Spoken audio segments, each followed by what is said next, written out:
On today's show, reports that the Rockets' Stay Ready crew will be staying in Houston, and the Rockets apparently shopping around Cam Whitmore's name in fluid trade discussions.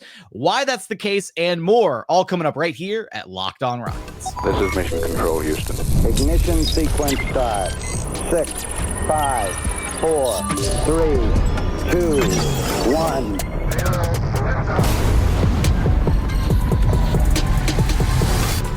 What's up and welcome to another edition of Locked On Rockets, your daily podcast home for everything Houston Rockets basketball. As always, I'm your host, Jackson Gatlin, native Houstonian and credentialed media member. I'm also the host of Locked On NBA Thursdays. Be sure to follow along wherever you listen to your podcasts or on YouTube. Just search Locked On Rockets, where the best way you can help us grow our show is to listen every single day on a podcast platform of your choosing, and then like, comment, subscribe on YouTube. Now, today's episode is brought to you by Game Time. Download the Game Time app, create an account, use code Locked On NBA for $20 off of your first purchase. And as always, thanks so much for making Locked On Rockets part of your day every single day, whether it's on your way to work, on your lunch break, in the gym. Thank you so much for being an everydayer.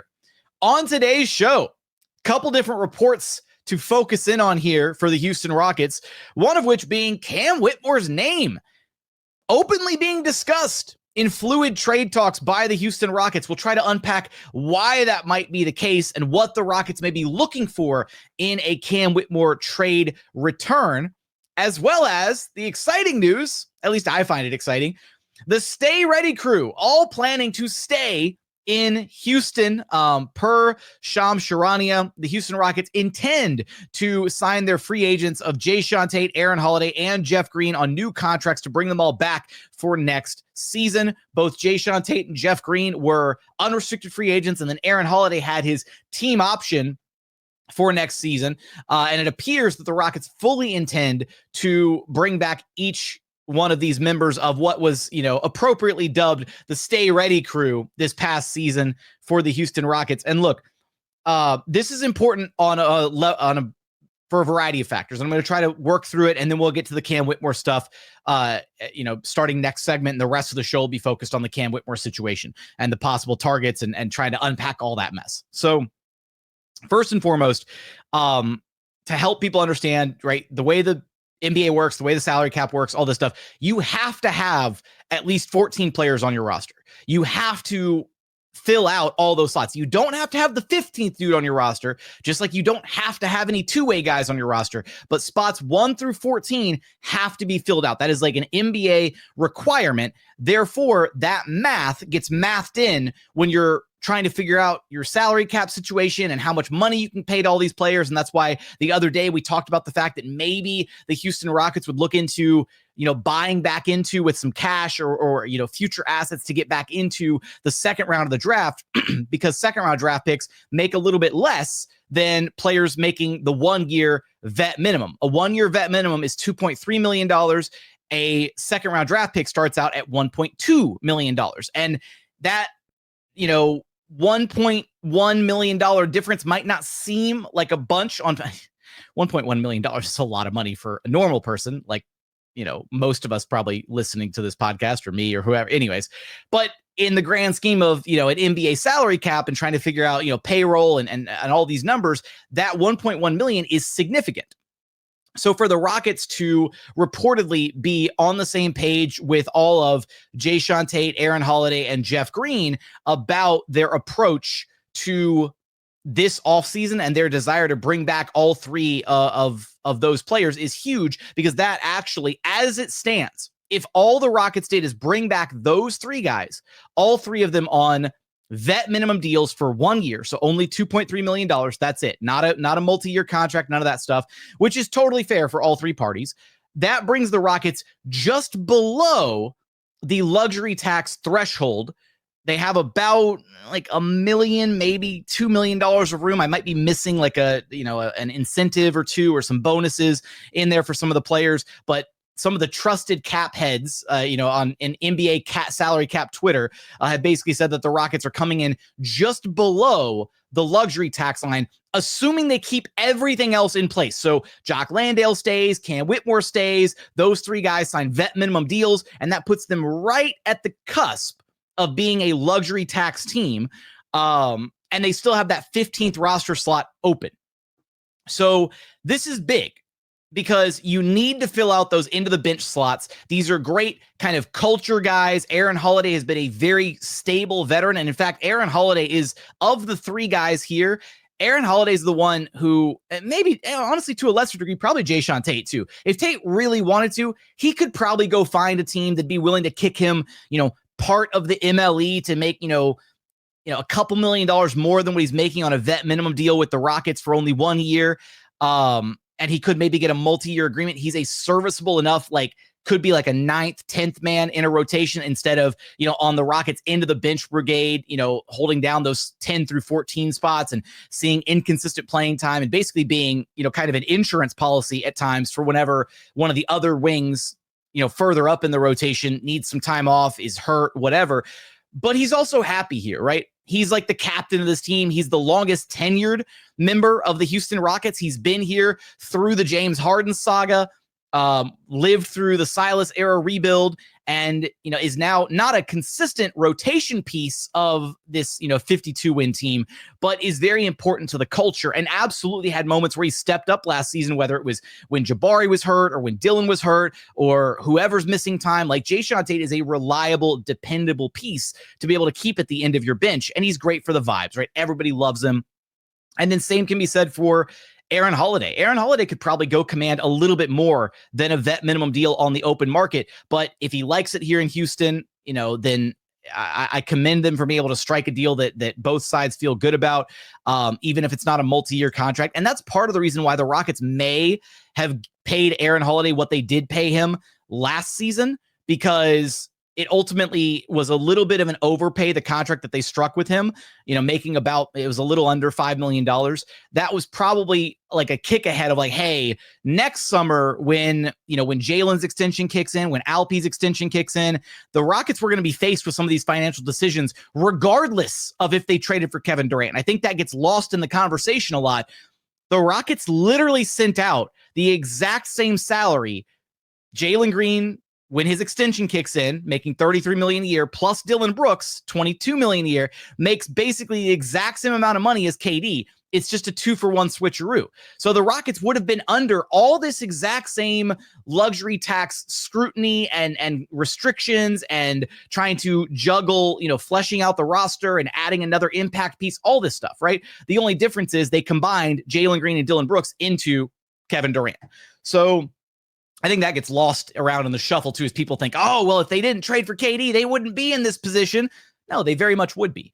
So you keep Jae'Sean Tate, you keep Aaron Holiday. And even though Jeff Green's like the most seasoned member of the Stay Ready crew, he's still got some game left in the tank. And with the acquisition of Kevin Durant, you knew for a fact that Uncle Jeff wasn't going anywhere, right? These two guys started their career together with the Seattle Supersonics. They grew together. They played together again in Brooklyn. And now there's a chance for them to finish their careers together here as members of the Houston Rockets. So it's kind of cool to, see how the NBA has these twists and turns throughout throughout specific players' careers and how they ultimately reunite. But for the Rockets, having Jae'Sean Tate, Aaron Holiday, Jeff Green as your depth pieces at the end of the bench to step up in case of injury or to close out the garbage time at the end of games, as well as to keep those guys in that locker room, right? That's another level of continuity, which was such a big buzzword for Rockets fans and for Rafael Stone during his exit presser. There's other ways that you can maintain continuity, and keeping those three guys around for practices and to help continue mentoring the other young guys and to have as stabilizing pieces at the end of your bench, it's huge. So it's exciting news that the Rockets are able to keep those guys, and they're not going to have to dig around and go find other guys to flesh out the end of the rotation this offseason. The slightly bigger, slightly more concerning news, though, the reports that the Rockets have been engaged in fluid trade talks centered on Cam Whitmore. Why that might be the case, what the Rockets are possibly looking for in a Cam Whitmore return, and more coming up here in just one moment. First, today's episode is brought to you by Skims. Look, when I found out Skims was making underwear for men, I was intrigued. I've heard about their quality from friends and family, so I had to give them a try. And let me tell you, they absolutely live up to the hype. Having issues with underwear is the worst. Look, for me, at least personally, I'm a boxer briefs guy. And historically, you buy a fresh set of boxer briefs, and within like not even 3 months of, consistent wear and tear, washing, drying, all that stuff, they start to flare out. They lose their shape. They're not keeping everything, together like they're supposed to, right? You want your underwear to be comfortable and you want them to work for you. That's where Skims stepped in. They're perfect for an active lifestyle. They move with me. They never lose their shape, and they stay in place all day long. Whether you're working out or just running errands, they're the most comfortable and reliable underwear that I've ever owned. I actually just ordered 2 more pairs because they're awesome. They're the perfect underwear. I like the stretch 5-inch boxer brief. You could check them out. Just go shop Skims Men's at skims.com and let them know that we sent you. After you place your order, select podcast in the survey and select Locked On Rockets in the drop-down menu that follows to let them know that we sent you. Again, that's Skims Men's at skims.com. And continuing on here at Locked On Rockets, your daily podcast home for everything Houston Rockets basketball. All right. Reportedly from The Athletic's Kelly Iko, Rockets' third-year wing Cam Whitmore has been the subject of a number of trade discussions in recent days. Sources tell The Athletic situation is best described as fluid right now. So the little bit of backstory on this, trying to unpack why this might be the case. Understandably, Cam's rookie year, he did not have as big a role as the Rockets tried to give Thompson in both of their rookie seasons. But then due to, guys missing time and different situational things, Cam was given an opportunity near the end of that season and really made the most of his opportunity as a rookie. Got the nickname Mr. Per 36 with the amount of damage that he was able to do in a very short amount of time coming off the Rockets bench. And then there was a lot of hope and optimism going into year 2 this past season for Cam that he would be a part of the rotation and this, super upside, scoring wing who had all this talent, all the promise in the world to turn into a really high level prospect. And unfortunately wasn't really able to put things together. And I'm not going to say it's fully Cam's fault. I won't. The situation is probably pretty frustrating because unfortunately at the end of the day, even though a lot of people like to pencil Cam in on the depth chart as a 2-guard, who was playing behind Jalen Green or, further down on the depth chart, they like to throw Cam at that shooting guard position. Unfortunately, Cam's skill set is not of a primary ball handler. It's not. Cam is very much a wing. Even though you can play Cam at the 2, you need a ball handler playing next to Cam Whitmore. You cannot throw Cam Whitmore in the game and say, hey, go handle the rock, go get guys involved. He is a play finisher, not a play starter, not a primary initiator. And so that's the limitation in his skill set right now as a player.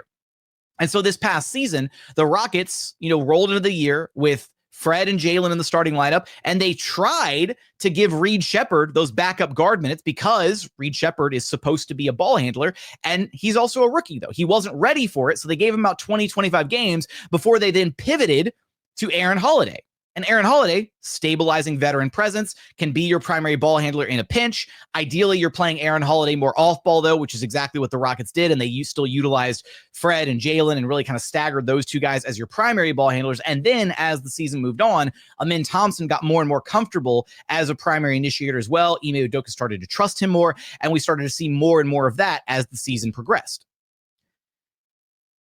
So painting that picture, right? If you're Cam Whitmore, and you had a productive rookie season, you think that this team is on the upswing, you think you're going to be a big part of it, and then you look at a rookie who displaces you in the rotation, who gets an opportunity ahead of you, a spot that you think should be yours in the rotation. And then when they pivot away from that rookie, then they go to the vet at the end of the bench, and you're still not getting minutes because you're buried on the wing depth chart behind Dylan, Amin, Jabari, Tari. There are 4 other guys ahead of you, and you're not breaking into the guard rotation because you're not a ball handler. You're not breaking into the wing rotation because all those guys value defense considerably more than you do, which means they're more valuable in Ime Udoka's eyes.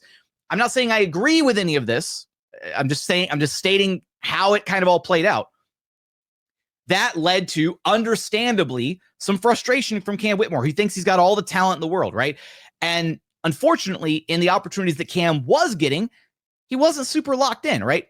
very aloof at times, lackadaisical, not taking the moment seriously, even during garbage time, right? He had moments where he just like straight up walked off the court. All the body language experts on Rockets Twitter were analyzing the situation. But at the end of the day, like, there were some concerns there, right? Some attitude problems. And this circles back to maybe some of the stuff that, some of the book that was out on Cam in the pre-draft process, right? And maybe one of the reasons he ultimately did fall as much as he did. Now, I will say, in my personal experience with Cam, both in a professional capacity and off camera, whatever, Cam is nothing short of the most like humble, respectful, like honestly joyous and kind of animated young man ever. Like if you can like get him talking about something or ask him like a question the right way, it's funny watching him kind of go from that like, just like very quiet, almost like frustrated looking face to then like he lights up, right? And he has this like, really awesome smile, just whatever. Like he's a great kid, right? But he hasn't bought into Ime Udoka and what he wants out of him defensively and the expectations for how they need him to round out his game offensively. And it sucks because he's got all this talent, but he just hasn't figured it out and hasn't maybe figured out the politics of understanding, hey, I need to put my best foot forward, in practices, showing up on time, staying a little later, doing the extra work, all that stuff in order to earn a spot in the rotation and then keep the spot in the rotation by continuing to do all those little things. So it sucks because especially with, Jalen Green and Dylan Brooks being moved, it kind of felt like this upcoming season would be the first real opportunity in Cam's career to carve out a spot in the Rockets rotation. And I'm not saying that it won't happen, but it's understandable given everything that the Rockets have, the amount of evidence that they have at this point. Cam being 2 years into his 4-year rookie contract, he's going to be due for an extension next offseason. It makes a lot of sense that the Rockets are looking at Cam as a way to potentially add a missing piece to their roster in the sense that the Rockets are, unfortunately right now, a little ball handler light after losing Jalen Green. Their primary ball handlers right now, as it stands, are Fred VanVleet, Amin Thompson, who's still not going to be perfect at it, right? Still growing, still learning. So not like, I'm not going to say he's an unreliable option, but there's going to be some growing pains there for sure next season. So you've got Fred, you've got Amin, you have Reed Shepherd, a lot of pressure on his shoulders to potentially step up this next season. Then again, maybe you have to pivot to some more Aaron Holiday potentially, and that would be very disappointing if Reed Shepherd can't at least hold down the fort as the backup point guard next season. That would seriously start to raise some alarm bells, at least in my opinion.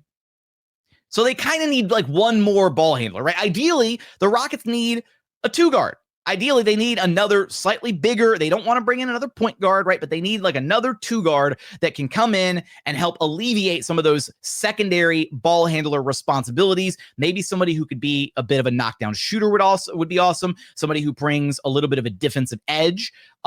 Doesn't have to be, I don't know. I don't think it needs to be another like 3-and-D role player or something, but somebody that kind of fits that criteria feels like what they need out of that spot. And one of the other reasons that I think you're hearing these reports, these rumors right now is largely because of the fact that the Rockets need to figure out what they ultimately want to do with Jock Landale. Because if the Rockets feel like they can package Jock Landale and Cam Whitmore together, which is approximately $11.5 million of salary, with Jock Landale's $8 million and then Cam Whitmore making about $3.5 million, Jock Landale has a guarantee date on his contract of June 29th, which means that if the Rockets get to June 29th and they don't know what they want to do with Jock Landale, they have to decide, are we guaranteeing his contract, or are we letting him walk for nothing? And so this is the tightrope kind of balancing act for the Rockets, is figuring out, okay, one, is there a target in free agency that we feel confident about going after if we decline Jock Landale's contract, right? Because if the Rockets don't pick up Jock Landale's $8 million contract, they can then use that $8 million and then probably a little more, right? A little more on top of that, because they're right there against the tax line, about $1 million or $2 million of space. So they have approximately about $9 or $10 million of the non-taxpayer MLE to go chase a potential free agent and add them to the mix. What they're attempting to do right now, before going into the free agency route, is trying to see if there is a trade agreement that they can strike with an opposing team, probably centered around Jock Landale and Cam Whitmore, to add that missing piece, to add that depth piece, to add that, extra ball handler in the backcourt, a 2-guard that could slot in off the bench that would be in the depth chart. They'd be playing behind Amin Thompson in the depth chart. But realistically, that would be kind of like the 9th, maybe 10th man in the Rockets rotation to help alleviate some of the ball handling pressure and duties on Fred VanVleet, Amin Thompson, and Reed Shepherd. Now, understandably, KD's going to handle the basketball a lot too. Like, he'll take some of the pressure off. Maybe Sengun has a little bit of a bigger role offensively as a facilitator this next season, instead of it being so guard-centric like it was previously, with Fred and Jalen dominating a lot of the basketball. Not to say that Sengun didn't get his touches, but that was kind of like the trio of how the Rockets initiated their offense, was one of Sengun, Jalen, or Fred most of last season. A little bit of Amin Thompson. So the Rockets have options here, right? And that's the important thing, is they're basically trying to see, can we find a trade before we have to make a decision on Jock Landale's contract? And then ultimately, if they can't find a deal that works for them, either with Jock Landale by himself or with Jock Landale and Cam Whitmore attached to it, and maybe some future capital attached to that as well, if it's a player that they really, really, really like, then I would imagine what's going to happen is they will decline Jock Landale's contract. They won't pick up the option on it. Well, it's not an option. It's just not a fully guaranteed contract. They will basically let Jock Landale walk away for nothing in free agency, and then they will pivot to free agency and try and pursue a target that they can then fill with that $9 to $10 million salary to add to that depth chart in that guard spot that they do need a little bit of additional depth for. So that's kind of the whole situation and why it's unfolded the way that it has. I've been on record, and I want to say it one more time. I want Cam to have the opportunity this next season. I think he deserves it. I think he's incredibly talented. And I think that if he just gets a fair shake at being a part of the rotation consistently, not, pulled in and out due to injuries and whatever, I think he can buy in. I really do think he's a good kid. He's incredibly talented. He is hardworking. Like, I think that Cam deserves the shot this next season.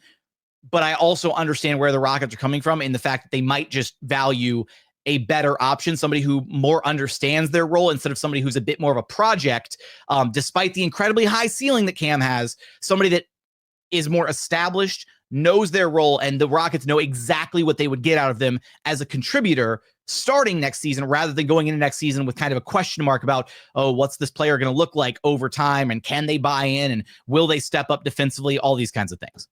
So coming up, we're going to take a look at some of those possible trade targets. Who could the Houston Rockets be looking at if they were to package Cam Whitmore and Jock Landale together in a trade before hitting free agency? We're going to get there in just one moment.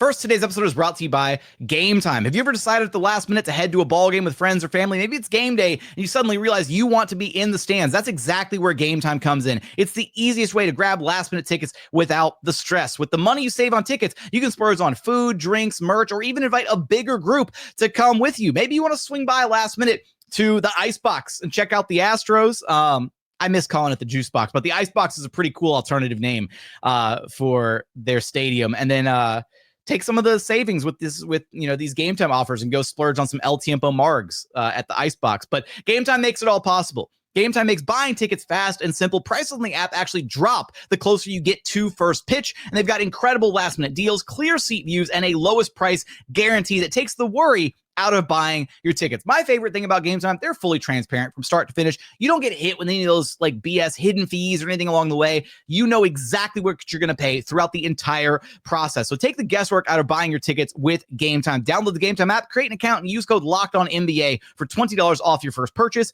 Terms apply. Again, create an account and redeem code LOCKEDONNBA. That's LOCKEDONNBA for $20 off. Download Game Time today. Last minute tickets, lowest price guaranteed. And final segment here at Locked On Rockets, your daily podcast home for everything Houston Rockets basketball. All right, so having set the groundwork for everything, right? Discussing, okay, the Rockets got back their stay ready crew in place, their vet minimum guys at the end of the bench. They're canvassing the market for Cam Whitmore, understanding the reasons why they might be doing that. And I will say really quickly, I think the Rockets are also potentially open to just keeping Cam Whitmore. I think a big part of it is they're trying to capitalize on the Jock Landale contract and dangling Cam Whitmore as that piece attached to that deal to try and add the impact guy that they can get via trade right now before having to ultimately decline Jock Landale's option and then going into free agency and canvassing the market there. That's kind of the order of operations here. The Rockets are trying to see if they can get a trade piece done first. And then if they can't, then they go into free agency and they have that $9 to $10 million to play with to try and add somebody. So what that tells me is they're probably a little concerned that maybe they would get outbid for somebody like maybe a Gary Trent Jr. type, right, in free agency, Luke Kennard, whoever, somebody that might be on the Rockets' radar that they'd love to pick up, but that they're worried that they might get outbid on because they're trying to stay a little below that luxury tax threshold. So they're trying to see if they can get it done via trade right now rather than putting all their eggs in the free agency basket, which is smart. That being said, I went on the Twitter streets and I put the post out there and I canvassed and I asked some opinions about what you would like to see the Rockets try and do, or some of the names you'd like to see the Rockets try and go after using the Jock Landale, Cam Whitmore, combo package of assets. And I'm not ideally, right, you're not throwing anything else into this. Ideally, you're not including draft picks. You're not doing like, you're just trying to entice somebody with like an upside swing on Cam Whitmore. Hey, we like Cam. We don't really have a spot for him. Take a swing on him. We want your slightly more established player, established product, because we're trying to maybe win right now. And we don't really have the time to commit to seeing if Cam is going to work out or not. What for better or for worse, right? So here's a list of the names that I've come up with so far. First on the docket, Matisse Thybulle with the Portland Trailblazers. Matisse would immediately fit into Ime Udoka's defense first culture in Houston. He'd add another kind of like ace defensive, point of attack guy. And could you imagine perimeter players trying to score on, a trio of Matisse Thybulle, Amin Thompson, and then like Tari Eason out there on the perimeter? It'd be absurd to witness. So I really like Matisse Thybulle. He's only making $11.5 million this next season. It is a player option, and I don't know if it was reported or not that he picked up the option. So that's kind of up in the air right now, potentially. But that would match perfectly with the Jock Landale, Cam Whitmore salary together. Now, the only issue is he's on a 1-year deal. So you then have to figure out next offseason, all right, do you keep him? Do you re-sign him? Is he going to walk away for nothing in free agency? That's the tough part here. Next name on the docket, Pelicans, Herb Jones. Herb would be fantastic in Houston. He's become a pretty solid knockdown three-point shooter, fantastic defender, very clearly like an all-NBA caliber defensive piece when he's locked in and engaged. He's making $13.9 million this next season and then $14.9 million the season after. In a vacuum, absolutely steal of a deal for what Herb Jones gives you as a starting caliber, like all-NBA caliber defensive piece.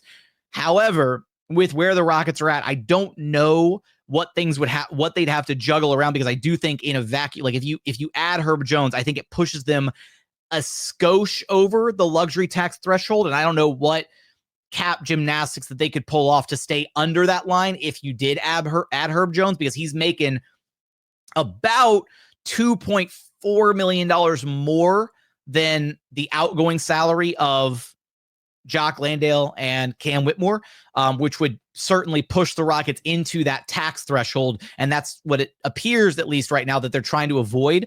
So maybe it means you include, Nate Williams in the deal, or you send him to a tertiary team, or maybe you toss Nate Williams into the, Kevin Durant trade or something. And I will say that as a quick aside, sorry, rabbit hole, meant to include this earlier.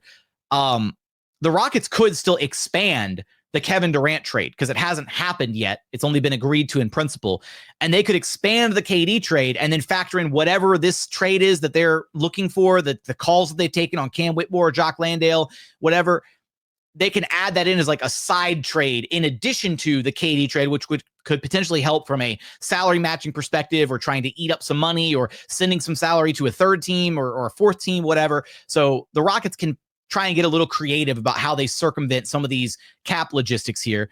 But Herb Jones would be a huge addition, right? Kind of like Matisse Thybulle, though. Doesn't exactly answer like the need for another ball handler, but fantastic defensive piece, and same concept as Matisse Thybulle, right? Imagine Herb Jones and Amin Thompson locking up players in the backcourt together. Like, that'd be hell, right? You go and call for a screen to get a Min Thompson off you, and suddenly you're met with Herb Jones.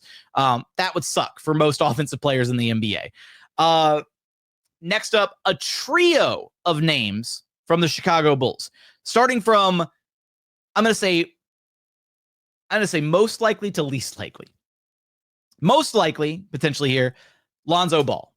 Lonzo is in the rare camp of addressing all of the potential needs of this trade with one piece, because he's a plus level defender. He's become a reliable 3-point shooter, and he can be that secondary ball handler, right? He can be the guy that takes some of the pressure off Fred and Amin and Reed coming off the bench, and he could give you a solid 15, 20, or 25 a night.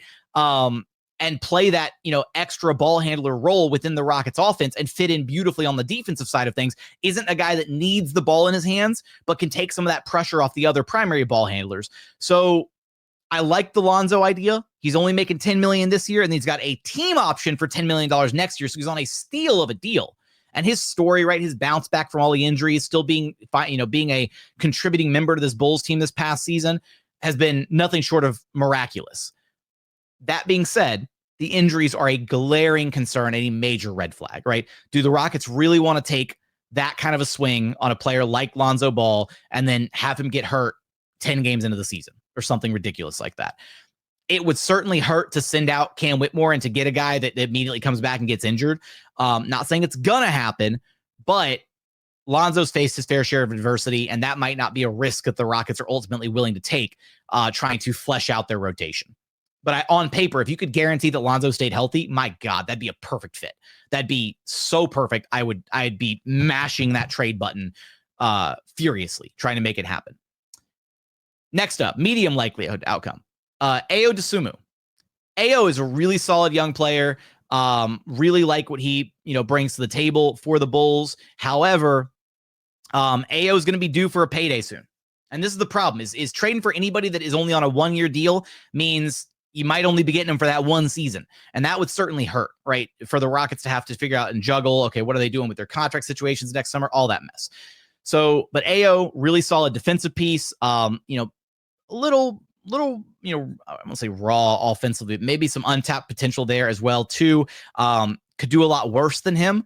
And he's only making $7.5 million this next season. So that might actually be a situation where the Rockets could trade for Ayo Dosunmu and then still have a little bit of money to toy around with the mid-level exception to go add maybe one more piece to their roster. And they would need to do so, assuming that assuming you're doing a 2-for-1 trade here with Jock Landale and Cam Whitmore, you're going to have to bring in at least one more player to hit that 14 slot minimum on the roster. So that's another consideration to have to make here, that anybody that they do bring back, they're going to still need that little bit of space, that little bit of room to sign one more guy. And it could just be an undrafted guy.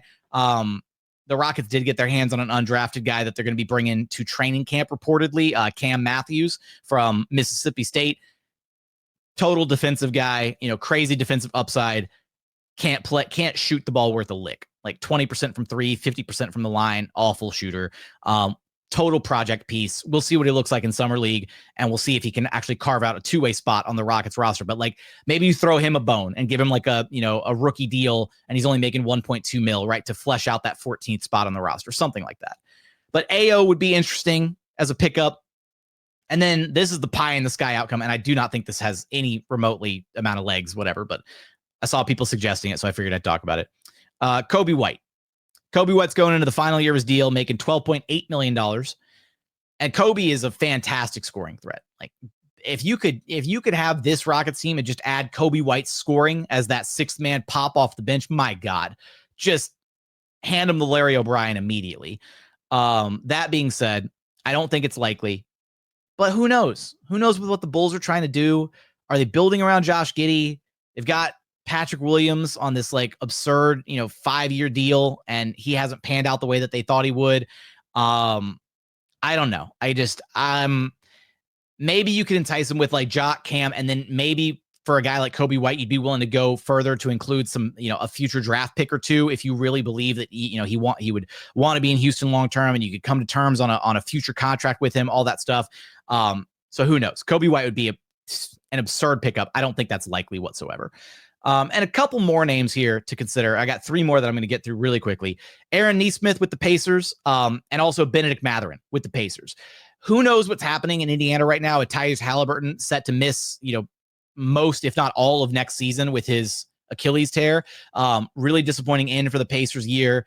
But they're also faced with the decision of, trying to bring back Miles Turner. And if they do bring back Miles Turner, they're going to be a tax team. They are going to be a team that needs to offload some salary. And it would likely be like in order, probably like Obi Toppin, then Mathurin, and then much further down the list, losing Aaron Nesmith. So I don't think Nesmith is likely whatsoever, but he fits the mold from a salary perspective. But who knows, right? There are a lot of teams that are dealing with either ducking the luxury tax or dealing with the first and second aprons that might be interested in the possibility of adding, right, an upside swing talent like Cam Whitmore, as well as non-guaranteed salary like Jock Landale that they'd be able to take back in a trade and then immediately, waive or keep floating around if they want to, trade with somebody else, but then, basically be able to have that $8 million fall off the books immediately is a pretty nice benefit. And that's, credit to the Rockets front office for structuring Jock Landale's deal the way that they did. Last one here. You Rockets, you guys are relentless. Everybody wants Quentin Grimes in a Houston Rockets jersey. I don't know what Quentin Grimes is going to get paid from the 76ers. And Rafael Stone and Daryl Morey are very much, they're still tight. They're still very good friends. They work together for, the better part of 15, almost 20 years or something. Maybe there's a deal there to be had where the Rockets could, do a sign and trade for Quentin Grimes, although that would hard cap them at the first apron, and that becomes a very precarious situation to be in further down the line. So maybe that's not something that they would look at doing, but I don't know. If you could get Quentin Grimes for Jock Landale, Cam Whitmore, and Nate Williams, and a future draft pick or something, that's probably a slam dunk deal. That's better than any of the other deals that I've discussed here. And then you just go out and you flesh out and you do the minimum contracts. You go add, 2 or 3 undrafted rookies and give them rookie scale deals to flesh out the rest of the roster with those $1.2 million contracts to call it a day.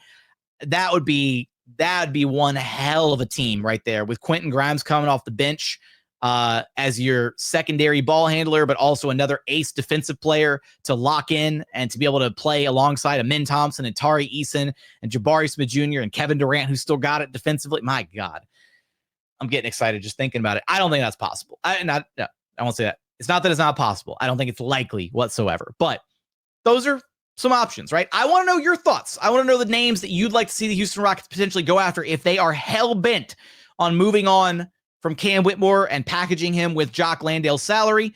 Let me know your thoughts. We will have a free agency preview episode out, so we will talk about some of those names on the free agency market if the Rockets ultimately don't make a move and it looks like they're going to have to flesh out the roster via free agency instead. We'll have that covered for you right here, of course, on the show. But as always, thank you so much for checking out our show. Remember, the best way to help us grow is to listen every single day on a podcast platform of your choosing, and then like, comment, subscribe on YouTube. But as always, thank you so much for watching. Thank you so much for listening. And we look forward to having you back right here at Locked On Rockets, your daily podcast home for everything Houston Rockets basketball.